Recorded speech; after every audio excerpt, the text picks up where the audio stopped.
Everybody, what is going on? It is October 21st, 2021, 10/21/21, and it is time for some Fantasy Daily. Thank you, everybody, for tuning in with me here on YouTube, on Spotify, for this episode of Fantasy Daily. If you are new to the show, thank you for joining me. Check me out on TikTok, Twitter. All the Spotify links and all that stuff are in the description below. My favorite time of day, the YouTube show, the podcast. I love doing this.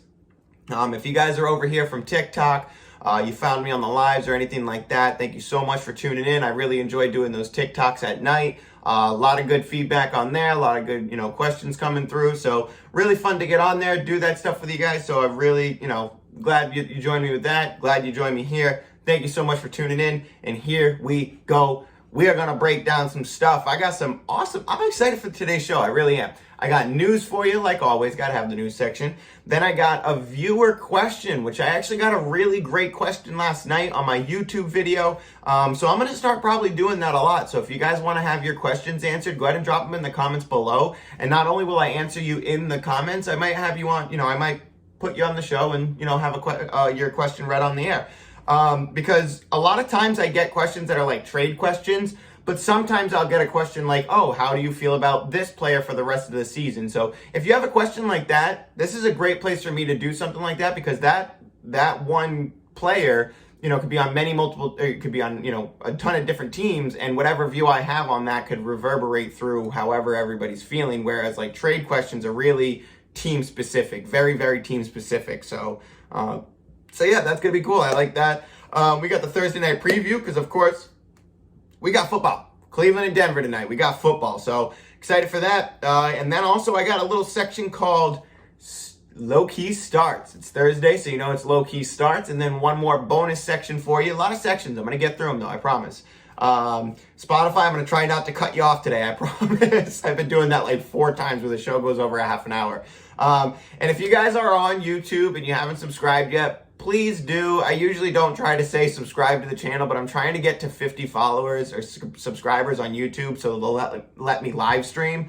It's a lot harder to do all the editing stuff because I do all my shows in one take. So it'd be super simple if I could live stream on YouTube and then just have the video go straight to YouTube instead of doing this whole upload process where sometimes I film at 11 o'clock in the morning. I upload my show and you guys don't get it until 1:30, 2 o'clock, and that sucks. So so if you can, please hit that subscribe button for me. You're not going to hear me say that I don't like content creators who beg for subscriptions. If you like my channel, you like my channel. You want to watch it every now and then, you watch it every now and then. Watch when you want. But trying to get to that 50 subs so I can start doing the live broadcast and make, editing a lot easier because I do have a lot of technical restraints here that I do have to work around. But my other section today, besides Week 7 Low-Key Starts, is a Lockett and Metcalf section. So I got a lot of questions on Lockett and Metcalf, so I'll be talking about that. But enough rambling, enough intros. Let us go. It's time for some news. And here we go, everybody. Tyreek Hill did not practice today. He's a veteran. He doesn't need to practice in order to play Sunday. So keep an eye on that, monitor it, but he doesn't need to practice. Same exact thing for Antonio Brown. He's got the sprained ankle. He did not practice today, but he's another player who does not need to practice during the week every single day to play Sunday. Now, when it comes to Tyreek Hill, he's somebody where if he starts Sunday, I thrust him right back into my lineup. Antonio Brown, if he's got a sprained ankle and then he plays, I might be a little bit skeptical. I might lean somewhere else on that one. But Antonio Brown is still a fire up starter in this matchup coming up. Dallas Goedert, he has been taken off the COVID IR. I like him a lot in this matchup against Vegas, so you can start up Dallas Goedert. Teddy Bridgewater is expected to play tonight. He had that foot injury. It might be lingering, but to me, it really feels like Teddy's like, hey, guys, my foot's messed up. And they're like, nah, you're good. You're going to go in, right? You're going to play. You're going to play. Here's some Toradol. Get out there, bud. There you go, champ. Teddy Bridgewater's going to play. I'm still starting up the guys. We'll talk about the Thursday night preview soon. Jimmy G is trending in the right direction. So that's good news for the Deebo Samuel, the people who are preying on Brandon Ayuk this week. That's good news. And it also makes Ross Dwelly a very interesting start. We'll talk about that later. Baker Mayfield will need surgery after the season. So if you haven't heard yet, Baker Mayfield has a torn labrum in his left shoulder. Now, to the point where I don't think he's going to miss any more time than he should this week, but their bye week's not till week 13. He's got a long way to go. And, if you're getting sacked or whatever and you keep smashing that shoulder, it's going to start to bother you. And you're going to, you see quarterbacks sometimes favoring injuries and it hinders their play a little bit. So I am keeping an eye on that. I'm worried about that. And I think it brings the values of Nick Chubb and Kareem Hunt way up. So if you can buy them low, I would. If you can afford it, of course. Gronk doing some running drills today at practice. I still really doubt he plays. And then the final piece of news that I've gotten so far, obviously the news still rolls in, so it's difficult for me to catch everything in one day. That's why I do a news section every single day. But Jarvis Landry has been cleared from IR. He has a chance to play tonight. I do believe he will play. If Jarvis Landry plays, I'm really, really trying to find a pivot off of Donovan Peoples-Jones, so we'll talk about that soon. And then my last piece of news that I want to talk about is Deshaun Watson, because I got a lot of questions about Deshaun Watson last night on TikTok. Now, first and foremost, I just want to preface for any of my new fans or any of the new viewers or listeners, blah, blah, blah, all that. I'm not really going to get into the politics outside of fantasy football. I do think that dilutes the show that I'm trying to make here. So if you guys are looking for, the people to talk about John Gruden and Deshaun Watson and crazy stuff that goes on in the NFL, that's not my channel. I'm really here just for fantasy football implications. So, there's other outlets that do that out there, and they're great. I'm not condemning them at all. That's what they do. But I really try to keep my show focused in on fantasy football and the implications off of the stories, not the stories themselves. So, I'm not going to be talking politics, who's wrong and who's right. I just want the fantasy stats, the fantasy football wins. That's all I'm here for. So just a preface to that, you'll never hear me get into those conversations because I really don't enjoy the politics of NFL. I have my personal opinions on them, but I think that fantasy football is just what I want to focus in on, the implications off of that. So when somebody asks me, hey, what do you think about Deshaun Watson? I think I'm not touching him or putting him on my roster until they say he's going to start. And if he gets signed or if he gets traded, I'll put him on a dynasty team, but I'm not touching him in redraft because I'm not sure he starts a game this year. So, and I'll bet money he doesn't start a game this year. So trade deadline's closing in. Everybody's getting anxious. Like I said the past couple of shows, every single year you get like 15 trade rumors and one of them is true. So be very careful with what you're grabbing. Don't get, too overreactive. Be vigilant, but also be cautious. It's an adapt or die situation when you're playing fantasy football, but if you try to adapt to a situation that's not there, you're going to burn a roster spot for no reason, and Deshaun Watson is somebody I don't want on my team. Now, as far as the Miami, angle goes to it, that's a mistake. Miami should not be trading for a quarterback right now. Don't do that to Tua. Don't do that to Tua. Tua's playing fine. He's not elite. He didn't come out, but Kyler Murray, his first year struggled too. And I know it's not Tua's actual first year, but Tua has promise. So I wouldn't be going out to trade for Deshaun Watson if I was any team, basically. There's a few teams that really need quarterback. And if I'm, Denver, I'll hang on to Teddy Bridgewater until draft time next year or whatever it may be. But yeah, I'm not paying Deshaun Watson what he wants. And I'm not sure that he plays this year with all the implications on him. So Deshaun Watson, I don't want any part of unless I'm in a dynasty. I'm willing to grab him because, it's dynasty. All right, moving on to the viewer question of the day. My man, Kevin Moran, he asks, what are your thoughts on Montgomery and Michael Carter? So this, I assumed, is going to be an rest of season question, but let's just talk about our thoughts all together. David Montgomery, that's an easy one for me to talk about because I love David Montgomery and I've liked him for a long time. He's a great, solid running back 2 with running back 1 upside, where he lives in the running back 2 range, but he has an upside to go to running back 1 any given week. But like disappointing games for David Montgomery are 12 points. That's awesome. That's what I want. So with David Montgomery, all the stuff that's going on in the backfield of Chicago, I think they are desperate to get David Montgomery back. And I really would like to have David Montgomery on my team if I can afford it. If you can afford to go out and trade low for David Montgomery, I would love to have David Montgomery down the stretch. Because just like Carolina with CMC, they desperately need this player. Khalil Herbert performed, but it's not the same team without David Montgomery. And David Montgomery is a beast. So I love David Montgomery. If you are low, in your standings, and you're hanging on to David Montgomery and Chris Carson, and you're just in that realm of what do I do? How do I get out of here? then David Montgomery can get traded for it now, or you can trade away David Montgomery to get something in return. Now, with David Montgomery still being on IR, you're likely going to have to package to get rid of, or well, not get rid of him, don't get rid of him, but in order to exchange something for David Montgomery. So if I can take David Montgomery and another piece and go get something like Josh Jacobs, Sterling Shepard, and I have a lot of list of low-key players that I've been talking about, so hopefully you keep up with the show. The names that I repeat all the time: Josh Jacobs, Sterling Shepard. There's a lot of names out there that I really like that I would go pay for. So if you can get something like that for David Montgomery, I'm willing to do it. But if I have the luxury of hanging on to David Montgomery, I would really, really like to.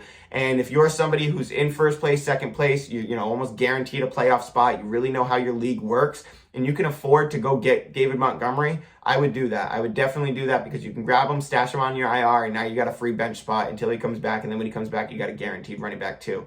And if you're in the top spots and you're going to trade for David Montgomery, you're probably going to get David Montgomery in your flex when he comes back, which is huge. That's an incredible flex spot. So those are my thoughts on David Montgomery.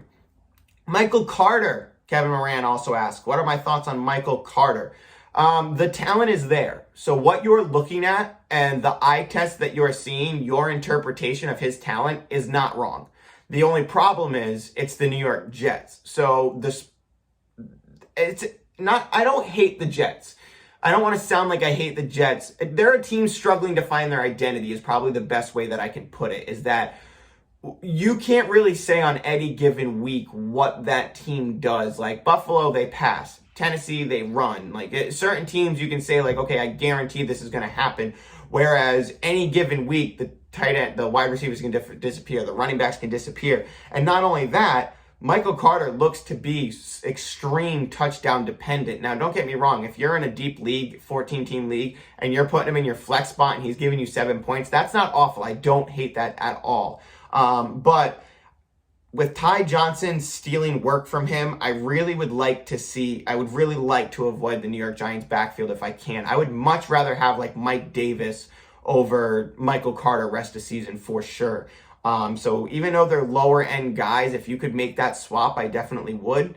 Like if you can take Michael Carter and another piece to go get like Chase Edmonds or, something like that, I definitely would. So Michael Carter to me and Ty Johnson, I'd really like to avoid that backfield. We still haven't seen Michael Carter get 55+% of the snaps, so it's a clear timeshare. So me personally, I'm trying to avoid the situation, but at the same time, if you're in a deep league, like 12 to 14 team, and you're putting Michael Carter in your flex spot, you could do worse than that, and he has upside. So the talent is there. And I do think that he should get a lot more work. He should have like a 70% snap count, but I'm not willing to put my eggs in that basket. I doubt that happens this season, and they're going to keep using Ty Johnson. Tevin Coleman's still going to get his, work in. So as much as I like Michael Carter talent-wise and football-wise, I don't think that this is the season for him, unfortunately.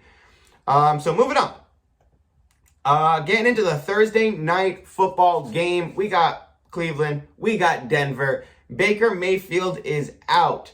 Nick Chubb, Kareem Hunt, out. Jarvis Landry, in. It's not great. It's not great for Cleveland. Now, everybody knows Odell Beckham. I don't touch Odell Beckham. Injury or not, I don't touch Odell Beckham. So Odell Beckham is an always away for me. He's never in my lineup. I don't care. I don't care. He could put up 25 points this week. I'm still not starting him next week. I don't care. Odell Beckham is such a liability in fantasy football.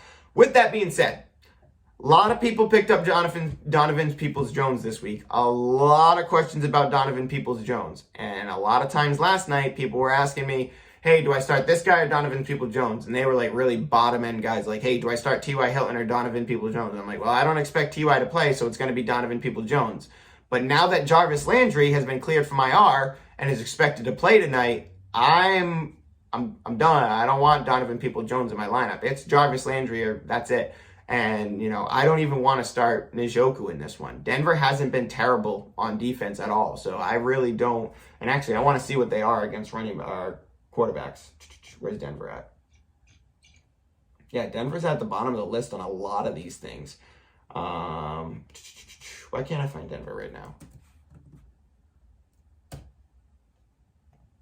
Denver. There we go. Yeah, so they're off. Oh, yeah, they're letting up Denver's letting up a lot of points to wide receivers. but not many points to quarterbacks. So it, like, the way I look at it is like, I really don't like the fact that Case Keenum's starting, but I'm willing to put in Jarvis Landry. And yeah, I'll put in Donovan Peoples-Jones if I have to, but I'd really rather not. I'd really rather not. So if you get bullied into playing him, you know, I get it, but join me on my TikTok live tonight if you got Donovan Peoples-Jones, and we'll try to figure out those questions together. I'll definitely be on before the game. I'm going to make sure that I'm on before the game. That way we can get those start-sit questions in before the game kicks off. So I'd really like to avoid Donovan Peoples-Jones in this one. I'd like to start Jarvis Landry. But if you get bullied into Donovan Peoples-Jones, I think you could do worse. Teddy's expected to play. I do like him in this game. So, you know, I'd rather play Darnold, though, because of the foot injury. I'd rather play Bridgewater over Carr. So keep those in mind. Those are a lot of the questions that I got. Tua was another one. Matt Ryan, Wentz. I'd rather play Bridgewater over Tua and Wentz. Although Wentz you can't go wrong with. I think he has a great matchup this week. But a lot of injuries on that team. Sutton, Patrick, Noah Fant, they're all in. All must plays this game. All must plays. Cortland Sutton, Tim Patrick, Noah Fant, all great plays in this game. Like I said, Case Keenum gets the start. I definitely don't want him. Dearness Johnson, yeah, I think you have to put him in there, especially due to the bye week from hell. But on volume alone, I think that Dearness Johnson should serve an okay day. So I expect him to get at least 20 carries in that game. A lot of people asking me about Demetric Felton. I'd really like to fade Demetric Felton if I can. But if you're in a deep league and you have to start him, you could do worse. I don't hate it. You know, he has 2 designations, running back and wide receiver, so he should see some involvement. But at the same time, I wouldn't be surprised if he disappears. So as much as I like the designation that he can go into 2 different spots, and with the amount of injuries that they have, he should have work.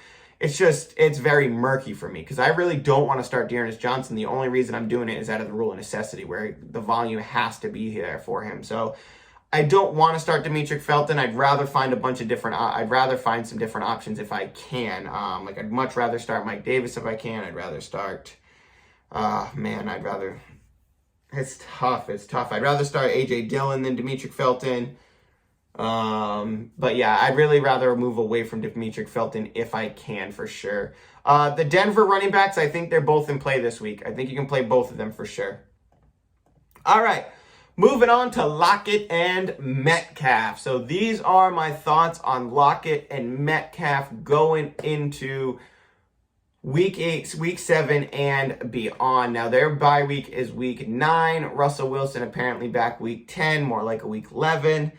But week 11 for Russell Wilson to come back, that's probably 3 or 4 weeks short of your playoff run. And that really determines if you got to go on a run to make playoffs, or if you're going to just miss them altogether. So this is where we get into the decision of what we do with Tyler Lockett and DK Metcalf. Now, if you're one of the viewers who is, what am I going to do with Christian McCaffrey, Antonio Gibson? Go ahead and check out yesterday's show. I go through a big thing about them on that show where I talk about my thoughts on Gibson, what we're doing, and my thoughts on CMC with what we're doing. So Lockett and Metcalf. Now, this one is really just Geno Smith dependent. I'm really, really worried about Geno Smith's play. That looked absolutely awful. And it's tough because I love both of these guys.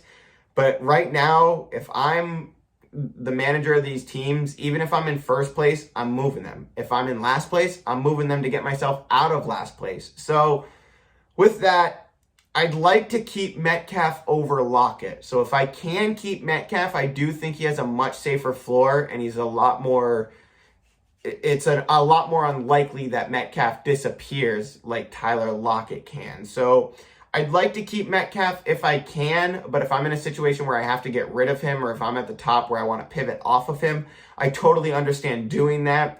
For people that you could trade for, players that you could trade for, that's probably going to be more on talking about those players that you like, which ones you want to get on your team.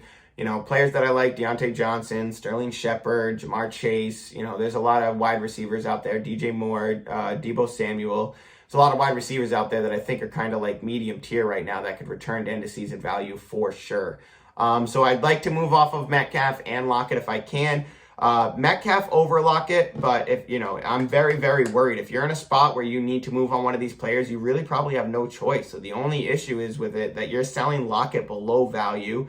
You're selling Metcalf below value, so that's why I'd like to hang on to Metcalf, because I think that he still has flex appeal, even in this just dingy looking offense setup that they have right now. So Lockett, you're not going to get the trade value that you want for him, so I know that's why a lot of people are going to hang on to him, going, no, that's not fair. I'd rather just hang on to him until Russ gets back. You might not have a choice, and even with Russell Wilson, Tyler Lockett was a coin flip every single week. So with that, I would definitely move Tyler Lockett. I'd move Tyler Lockett for Sterling Shepard 1-1. I would. So it sucks, man. It hurts. It hurts seeing these players go down like this. It hurts seeing the injuries stack up the way that they do, but it's reality and it's fantasy football, and we got to adapt or die. So don't hang on to name. I said it a couple times. People really dragged me for saying get rid of George Kittle and get rid of Julio Jones. And here we are in week 7, and now I'm getting questions of what do you do with them? You got to move on these people. You got to adapt or die. And if they're showing you the signs last year and the year before, and they start doing it the first few weeks of the season, you go, okay, that's it. You're the same guy that I thought you were. Christian McCaffrey, we already knew it. This is who you are. So if you have Christian McCaffrey, you need Chuba Hubbard. You can put Chuba Hubbard in your lineup every single week, but same thing. If CMC is, if CMC's in, you're putting him in. He's gonna miss games though, so I hope you got Chuba to cover every single week that he's out. So it's cuffing season. It's cuffing season, and it happens. So we got to adapt or die. We got to change our perspectives. And I'm sorry, but I really have Lockett and Metcalf on that ledge of I don't want them. I don't want to start them. I don't want to worry. And even if I trade them and they go off, at least I got something that I'm confident in return. So, all right, moving on. So those are my points for Lockett and Metcalf. Let's move on to the low-key starts, the main title section of the show. Week 7 low-key starts. Now, if you guys are new to the show, what I try to do for low-key starts is I take players that are either the bottom end, the ones that nobody's talking about, or the ones that we aren't talking about enough. Maybe they're on your lineup and you're like, ooh, do I start this person or do I start that person? What do I do? These are the players that I'm okay with this week, that I'm kind of higher on than usual, and that I think you can put into your lineup to, hopefully get yourself a W.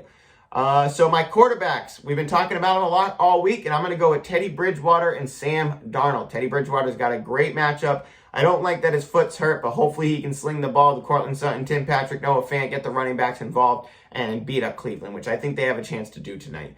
Sam Darnold, he's playing the Giants. The Giants are bleeding points to the quarterback, so I'm just picking on the Giants in that one. I think Sam Darnold is a great start. If you have DJ Moore, expect him to bounce back this week. If you have Robbie Anderson, get rid of him. And please, for the love of God, Carolina, use Terrence Marshall. For the love of God. And also, Chuba should be a good start. That's kind of a spoiler. We're not talking about the game breakdowns, but Chuba I'm very high on this week.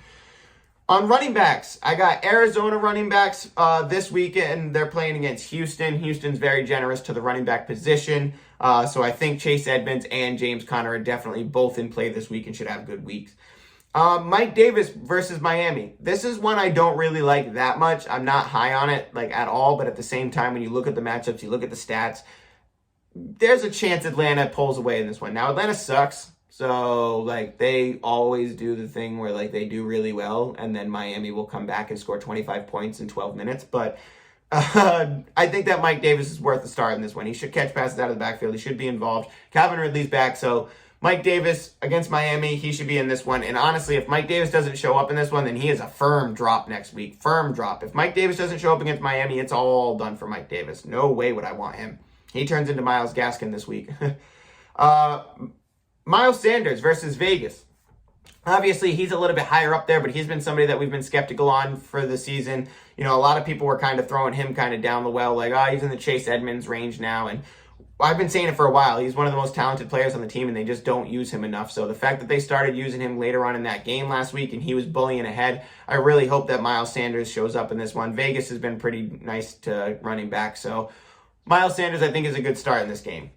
Wide receiver. At the wide receiver position, I got Amon-Ra St. Brown. I really do think that Amon-Ra St. Brown is a good start in this one. I don't think that enough people are talking about Amon-Ra St. Brown because he had consistent weeks the last 2 weeks. So me personally, I'm a big fan of Amon-Ra St. Brown in this game. I'm willing to start him up. And I think that, he should have, at least 7 targets, 5 catches, maybe 60 yards, put up 11 points. And if he scores you that touchdown, you get 18, 17, whatever it may be. And you're stoked. So I like Amon-Ra St. Brown in this game. I also like Hunter Renfrow and Henry Ruggs. Henry Ruggs, I think, is an obvious one, but I just wanted to throw that in there because a lot of people have been talking about the Las Vegas wide receiver situation with saying, hey, what about this guy? What about this guy? Is it going to be either or? Is it Ruggs now? I do think Ruggs is the top dog in that offense, but I don't think Renfrow is far behind, and I do think that they can both be played this week especially. All right.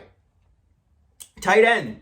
Dallas Goedert. You've heard me talking about him a lot. I really like Dallas Goedert and Jalen Hurts in this matchup this week, so I really want to start both of them. Dallas Goedert cleared from IR, COVID IR. Zach Ertz is out of town. It's full his show now, so Dallas Goedert, great start. I love it. At another tight end, CJ Uzomah. Now, I know this one's going to be a little funky. People are like, why would I play CJ Uzomah? But they're playing Baltimore, and Baltimore has, I think, actually, let me check this real quick. Boom, boom, sort. Let's see here.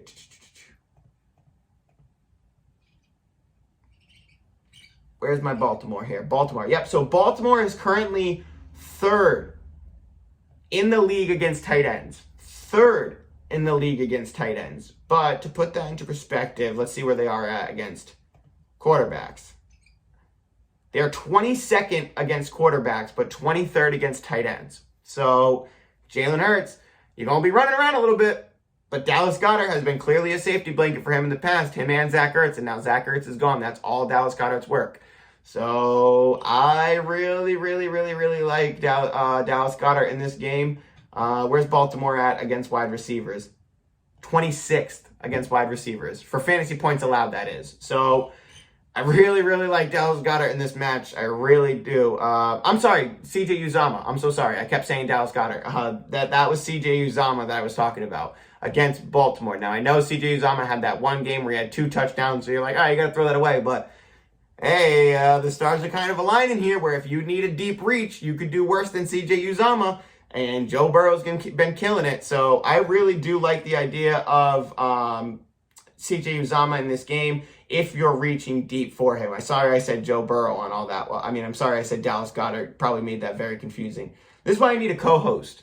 So when I'm saying stupid stuff, he can correct me when I'm going off the fly. But yeah, I like Baltimore. I like CJ Uzomah in this one. Baltimore allowing the 3rd most points to tight end, 22nd most points to quarterbacks. But Jalen Hurts is going to be running around, and I just think it's not Jalen Hurts, Joe Burrow. God dang it. So I think it's just a good matchup for him, and I really like it. You got Jamar Chase. I think CJ Uzomah is an okay start in that one. Denver, for defenses, I got Denver's defense. I'm just picking on Cleveland and Case Keenum. Cleveland's beat up. Case Keenum's the starter. I'm just picking on him. And now my last one for today, the Saints defense. I think Saints defense are a good start off the waivers this week. They got picked up a lot, but if they're still somehow out there, go ahead and grab them. But for October 21st, everybody, that is our show. Thank you so much for tuning in. We got another show tomorrow for you. I got game breakdowns on Saturday. I'll be on TikTok live tonight before Thursday Night Football. Super stoked for game tonight. You guys, good luck, everybody. If you got questions, as always, drop them in the comments below. I got you. If you want to follow me on TikTok, Instagram, all the socials are in the description below. And as always, thank you so much. I love y'all so much. Thank you for tuning in. Be easy.